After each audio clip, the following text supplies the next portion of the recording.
Então, começou aqui a nossa gravação. Nós vamos falar da nossa aula de hoje, né, que é sobre dilatação. Hoje a gente vai falar a parte mais conceitual, e a gente vai aplicar a parte conceitual do conteúdo, certo? Claro que a gente vai falar das equações, né, porque ajuda você a entender a parte conceitual, fazendo as relações abstratas das equações, né? Vou mostrar aqui para vocês o nosso tópicozinho. Então, tá aqui. Vocês estão vendo aí na tela direitinho?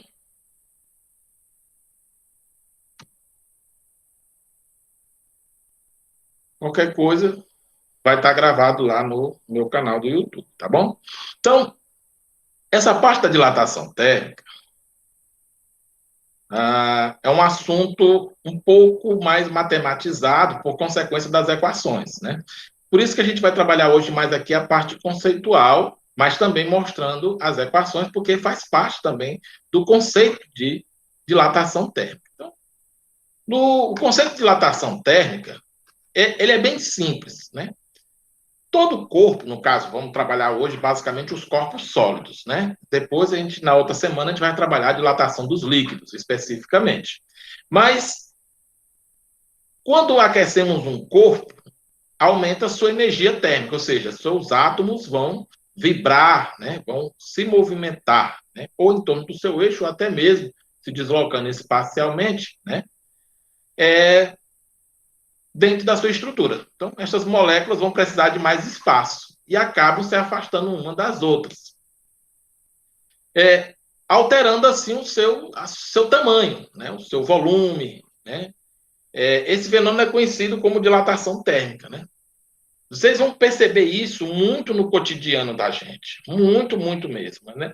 Às vezes vocês viam esse fenômeno, mas não entendiam o que significava e como acontecia. E a relação é exatamente a ideia da temperatura, né? E isso muda a sua estrutura interna, né? Então, a dilatação térmica ocorre não só quando aquecemos o corpo, mas também quando esfriamos, né? Quando você, por exemplo, baixa a temperatura. É o mesmo fenômeno. Quando aumenta as suas dimensões, chamamos de dilatação por causa do aumento. Quando você tem exatamente o contrário, né? Esfriando, você contrai as dimensões, né? Os espaços vão ficar mais próximos entre as moléculas. Então, essa é a ideia do conceito aí de dilatação. Então, vamos lá. Aqui nós temos aqui alguns momentos onde você pode perceber a ideia da dilatação, né? Por exemplo, o curvamento, né, de uma linha de trem, né, devido ao aquecimento, ela curva, porque vai aumentar as dimensões, não tem os espaços devido para agir, então termina você tendo aí o deslocamento e a contorção, né, a torção dos trilhos, né?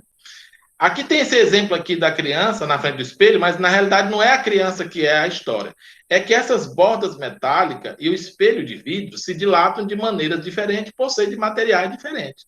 E às vezes o espelho pode cair de dentro da borda por consequência do excesso da dilatação, porque sempre os metais se dilatam mais do que outras estruturas, né? Principalmente os cristalinos, né? Aqui nós temos o exemplo de uma rede elétrica. Quem aqui não já percebeu essa curvatura em determinados momentos do dia, né? Por efeito de dilatação, né? Isso ocorre por efeito de dilatação. Por que os ladrilhos têm esses espaçamentos, né? Principalmente quando é exposto ao sol? Para exatamente quando ocorrer a dilatação, ter folga entre um ladrilho e outro, para não correr o risco dele quebrar ou até mesmo folgar, né? Da argamassa e se soltar. Então, muita gente não sabia disso, pegava, mandava, queria que o pedreiro colocasse justo para ficar liso. Quando pensava que não, o piso começava a folgar, né? Folfar, como a gente chama também. Por quê? Porque não tinha folga dentro dos espaçamentos da dilatação. E nós sabemos que nós temos períodos com variações de temperatura. Inverno é um pouco mais frio, verão é um pouco mais quente, e tem a primavera, apesar que aqui no Nordeste é só inverno e verão, né? É o quente e o mais ou menos, porque não é frio, aqui nós não temos frio aqui na nossa região Nordeste. Então, nós vamos falar aqui, no caso da dilatação dos sólidos, 3 partes específicas. a linear, que ocorre em uma única dimensão, a superficial, que ocorre em duas dimensões, e a volumérica, que é o mais comum, que ocorre nas três dimensões. Mas essas partes de consideração, a gente vai falar delas, porque a gente vai considerar basicamente uma única dilatação, mas não quer dizer que só acontece ela, é porque essa escolhida é a que mais se prevalece do fenômeno. Então, aqui é o caso que eu falei, dilatação e contração, né? A gente já sabe que todos os corpos, quando aquecido, se dilata e quando se esfria, se contrai, certo? Então, aqui nós temos um exemplo clássico, né? Esses vidros que tem umas tampas metálicas, e aí você observa que a tampa fica bem presa, né? E aí eu quero soltar e eu não consigo, não consigo força suficiente. Às vezes eu não posso, tem gente que gosta de ficar batendo, mas corre risco de quebrar. Então a maneira mais simples é você aquecer a tampa metálica, né? Você usa aí a água quente, e aí você vai ver que a tampa metálica se dilata mais, né? Ela vai abrir, vai folgar e você consegue folgar aí com mais tranquilidade. É uma forma simples de você conseguir aí o deslocamento, abrir essa tampa, né? Usando aí a física, por assim dizer. Aquilo que eu falei para vocês, né, os espaçamentos entre as moléculas, né, quando aumenta a temperatura, precisa de mais espaço, isso faz com que as dimensões se alterem e, consequentemente, você vai precisar aí de mais espaço, ou seja, o corpo vai mudar de tamanho. Como eu falei para vocês, a parte da equação é porque ela faz a gente entender o conceito da dilatação. Então, quando eu aqueço, por exemplo, uma barra, né, aí eu vou levar em consideração somente a mudança do comprimento, ou seja, em uma única dimensão. Não vou me importar muito nem com a largura, nem com a espessura, mesmo ela mudando, porque as mudanças são pequenas. Quando eu tenho aqui uma barra de comprimento L0, quanto maior for esse comprimento inicial, quando aquecido uniformemente a barra, maior é a mudança do tamanho, porque ela depende do tamanho inicial.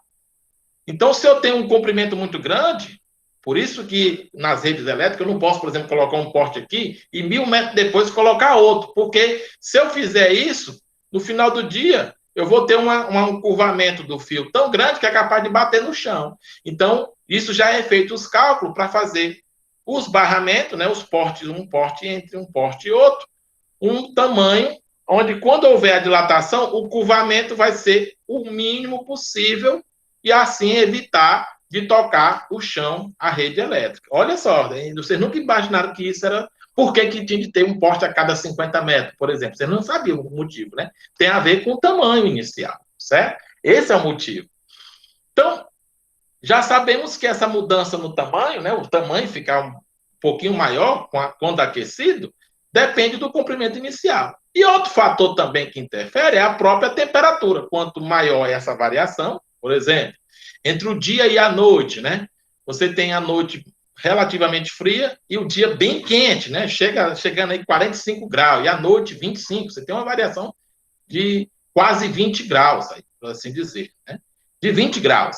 E aí, outro dia, 10 graus. Então, quando é 10 graus, a variação dilata menos. Quando é 20 graus, dilata mais. Então, até isso a gente tem que levar em consideração a variação máxima do ano para poder fazer essas dimensões. Um outro fator também que entra na jogada é o próprio material de que é feito a barra. Se for um material bem dilatável, né, ele se dilata mais. Se for pouco dilatável, se dilata menos. Mas todo material vai acontecer a sua dilatação, porque no próprio concreto se dilata, né? Então, é um outro fator que entra na conta. Então, esse fator nós chamamos de alfa, certo? Esse alfa aqui é o que a gente chama de coeficiente de dilatação, no caso especificamente aqui do linear, né?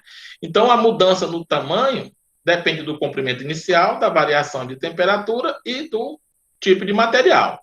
A unidade aqui do tipo de material é o inverso da temperatura. Só para você, quando fizer aqui o produto entre esses dois termos, L0 e ΔT, só sobrar a unidade de comprimento, tá bom? No SI a gente usa metro. Aqui nós temos alguns exemplos de coeficientes, né, da ordem de 10 a menos 6. Veja que é bem pequeno, né? Tem o chumbo, 29, 10 a menos 6, o zinco, o alumínio. Então, aqui você tem aqui o que se dilata menos, o diamante. certo? De 0,9. Diamante é um dos materiais que menos se dilata. Então, ou seja, ele é bem resistente à dilatação. Né?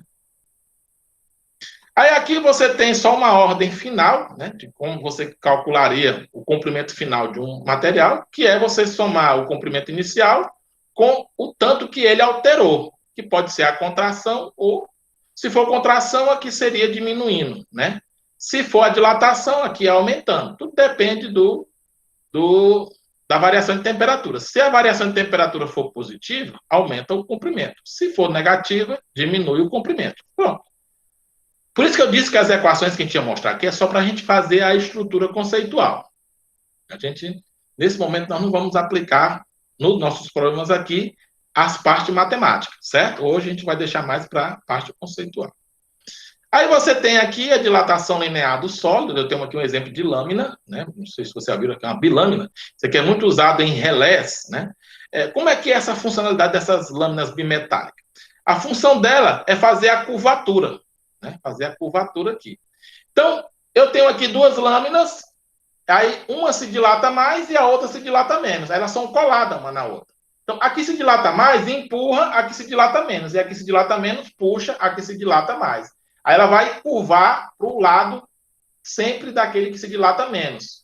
Então, nesse caso, quando você faz essa curvatura, ela vai ter uma função. Aqui você tem no relé uma espécie de uma corrente elétrica aqui ligada, que quando tocada aqui, ela faz o circuito funcionar. Quando eu aqueço, né, como se fosse um relé de temperatura, por assim dizer, ou um sensor de temperatura, né? Quando o ambiente está quente, aí ele desliga. Aí o que acontece? Esse desligamento vai fazer alguma coisa, ou vai ligar o ventilador, ou vai fazer alguma coisa, esse relé vai ativar, né? Ele ativa quando acontece algum fenômeno. Então, tudo vai depender de como você quer que essa coisa funcione.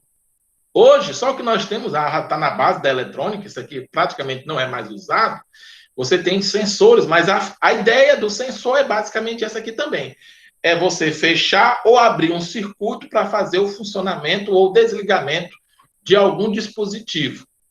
Quando aumenta a temperatura, igual os chamados cebolinha, que é um sensor de temperatura, né? Que é um relé de temperatura nos motores dos carros, né? Para ligar o ventilador do radiador. Então, quando ele chega a uma temperatura X, aí o ventilador é ligado por consequência desse dispositivo, porque atingiu a temperatura, a lâmina faz o toque. Aí ela vai e liga o ventilador. Quando isso se danifica, aí você tem de trocar o relé, né? O dispositivo. Bem interessante também. Aqui nós temos os exemplos, como eu falei para você, da linha de trem. Tem esses vãos aqui. Esses vãos aqui são proposital, gente, certo? Que é para quando a linha do trem se dilatar, ela não chegar nem sequer a se tocar, certo? Se tocar e aquecer ainda mais, ela vai curvar a linha do trem. E aí você vai ter um estresse maior, certo? Aqui são também os vãos entre as pontes. Você vê isso muito em pontes, porque concreto também se dilata. Então, você tem esses vãos aqui também para absorver, né? Ou seja, não acontecer o risco de rachadura das pontes, né? É um motivo também disso aí.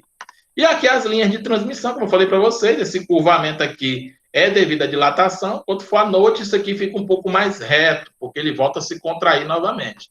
E isso é calibrado, né, e ajustado de acordo com a região. Cada região eu tenho que fazer um ajuste diferente. Aí as companhias elétricas já sabem como fazer isso. Vamos agora para a dilatação superficial, como eu falei para vocês, né? Também vamos fazer a mesma coisa, a estrutura conceitual, para a gente poder usar também as mesmas relações conceituais dentro das fórmulas. O fenômeno é idêntico à dilatação linear, só que com uma diferença, acontece em duas dimensões. Onde é que você vê isso muito? Nas cerâmicas, nos ladrilhos, né? Em pistas, toda superfície planas, ela se dilata as duas dimensões. E eu tenho de levar em consideração essas duas dimensões. Então, esses vãos aqui são exatamente para isso, gente, para absorver tranquilamente a dilatação. Então, aqui nós temos um exemplo aqui, por exemplo, de uma chapa, né? Então, quando aquecida, a chapa vai aumentar as duas dimensões, ou seja, altera a sua área, né? Então, duas dimensões é área. Então, eu posso dizer que a área depende da mudança de temperatura e depende também da área inicial, porque quanto maior for essa área inicial, maior é o aumento da área final, entendeu? É igualzinho lá do comprimento. A área inicial também influencia. Então, novamente aparece a história do material.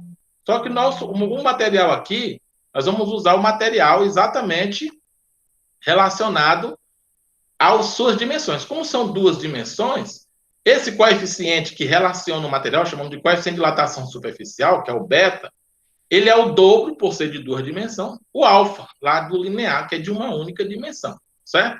Então, esse é o motivo. Aqui altera a área e lá no linear altera o comprimento. Então, você vai ter a mesma relação matemática, né? A área final vai ser a área inicial mais a mudança da área, né? Devido lá à dilatação. Se for contração, é diferença. Se for dilatação, é soma. Só essa a ideia. Variação de temperatura positiva, aumento. Variação de temperatura negativa, diminuição. Então, você tem aqui as dilatações e contrações em mais de uma dimensão.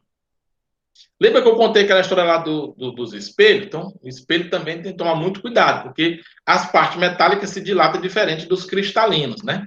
Então, o espelho de um telescópio como o Keck, lá no Havaí, apresenta espaços entre os espelhos que compõem para evitar os efeitos de dilatação térmica.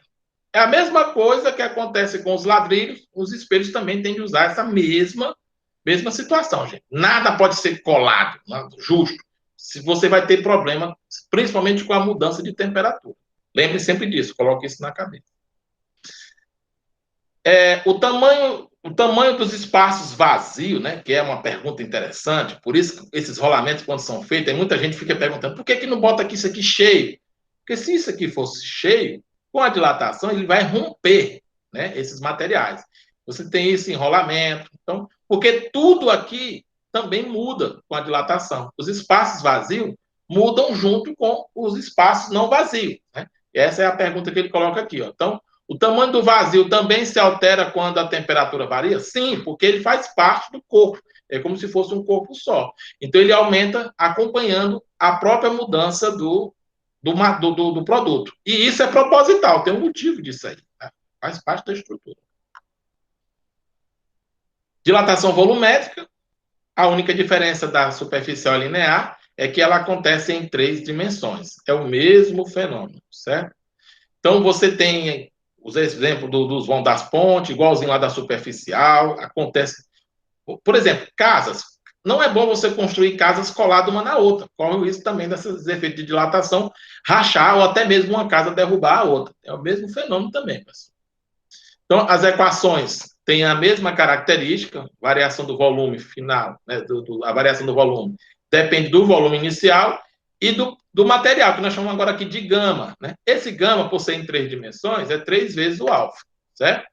O beta é 2 vezes o alfa e o gama é 3 vezes o alfa, certo? E o delta T, que é a variação de temperatura. Do jeito que acontece no linear, no superficial, volumétrico, a mudança do volume depende do volume inicial. Se o corpo for grande, vai ter grandes mudanças. Se o corpo for pequeno, tem pequenas mudanças. É a mesma coisa, certo? E o volume final também depende. Se for aumento, soma. Se for diminuição, diminui, certo? Então, basicamente, é a mesma ideia. Como eu falei para vocês, né, as equações a gente vai usar para entender os conceitos. Então, está aqui um exemplo de uma caixa. Né? Quando você aquece essa caixa, ela vai mudar as 3 dimensões, o eixo aqui X, o Y e o Z. Então, você vai ter um aumento aí no volume, certo? Aí, uns exemplos interessantes são as rodas de carro, né? Muita gente não entendia. Por exemplo, essas partes aqui, quando são colocadas com o mesmo material, e ela tem que ser colocada bem justa, porque se o vazio entre elas for muito grande, qual o risco de uma se dilatar mais, porque é aquilo que eu falei para vocês, né? Quanto maior uma em relação à outra, a outra se dilata mais. E aí essas peças podem cair. Então, elas são colocadas bem justas para elas acompanhar a dilatação da outra. Acompanhar tanto na contração quanto na dilatação. Isso aqui não é à toa, não, viu? A dilatação térmica de materiais é um fenômeno que auxilia na construção de peças e de componentes industriais.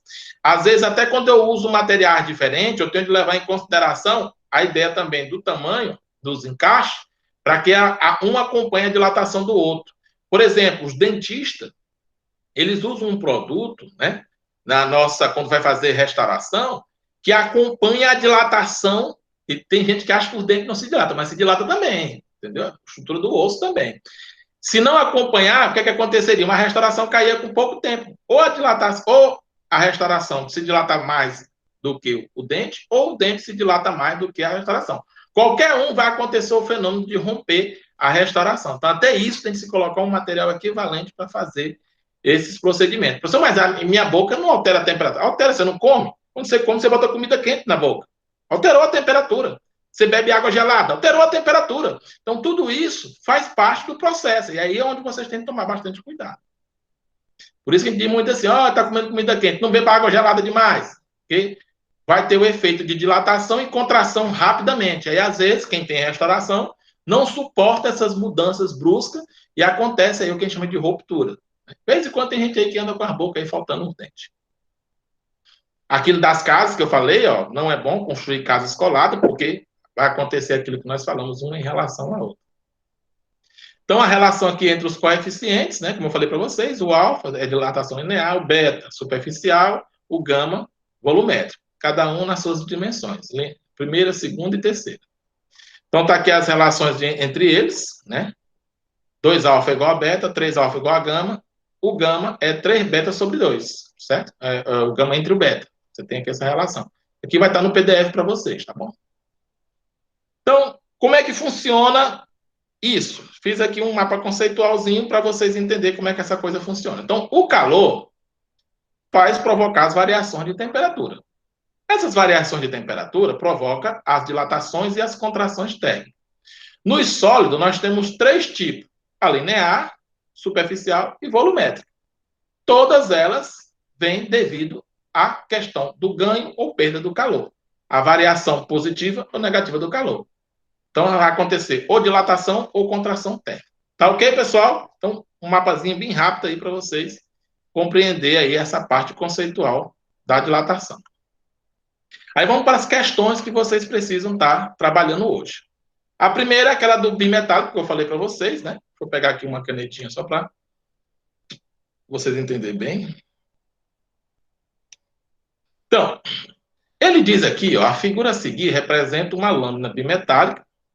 O coeficiente de dilatação linear do metal A é a metade do B, ou seja, o A se dilata menos e o B se dilata mais. Então, ou seja, o B vai empurrar para cima e o A vai puxar para baixo.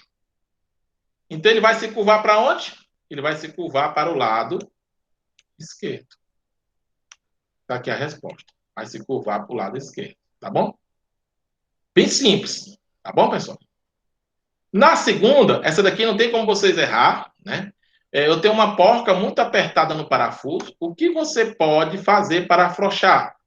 Gente, só aquecer aqui a porca. Você aquece a porca vai afrouxar um pouquinho, aí você consegue folgar o parafuso, né? Tirar o parafuso com a porca mais frouxa, tá bom? E isso aqui é muito feito em oficina, eles fazem muito isso, né? Para poder tirar parafusos quando estão bem pressionados.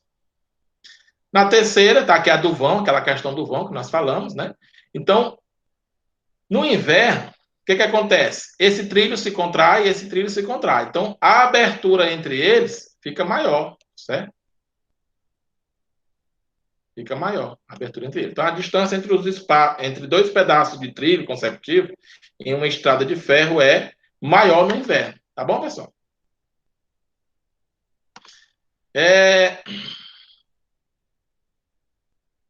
Considere uma arruela, né? Para quem não sabe, a arruela é uma espécie de chapinha, né? Com um orifício no centro, né? De metal com raio R0. Então, o R0 é a abertura do raio da arruela. E o raio externo, que é a parte aqui fechada, né? Entre relação ao centro, que é maior, né? Chamando de R grande, 0, né? Tem temperatura ambiente, tal como representado na figura abaixo. Quando aquecido a 200 graus, ou seja, eu aqueci a arruela, verifica-se que o raio interno R0 e o raio externo R0, eles aumentam. É aquilo dos vazios que nós falamos, né? o vazio também acompanha a dilatação, porque o vazio faz parte do corpo, é aquilo que nós falamos lá na nossa teoria, certo? Aí aqui nós temos um pino e uma chapa de alumínio, né? Então, a placa de alumínio tem um grande orifício circular no qual foi colocado um pino também de alumínio com grande folga, certo? Ou seja, o pino vai entrar com folga. Então, o pino e a placa são aquecidos a 500 graus Celsius. Os dois foram aquecidos a 500 graus Celsius, simultaneamente. Podemos afirmar que, então, ó, como o orifício é maior do que o pino, então o orifício funciona como se fosse um corpo separado, não é isso? Que acompanha a dilatação da chapa. Então, como ele tem uma abertura maior do que o pino, ele vai se dilatar mais do que o pino. Então, a folga irá aumentar ainda mais, pois o diâmetro do orifício aumenta mais do que o diâmetro do pino. É aquilo que nós falamos. A dilatação depende do tamanho, né? No caso aqui, da área do orifício. O orifício é maior do que o pino, então, consequentemente, vai se dilatar mais do que o próprio pino, mesmo sendo do mesmo material. Porque o vazio funciona como se fosse um corpo pertencente à chapa, né? É igualzinho à chapa. E aí nós fechamos nosso exercício, assim, tá bom? E aí até a próxima, viu, pessoal? Vou parar aqui a gravação.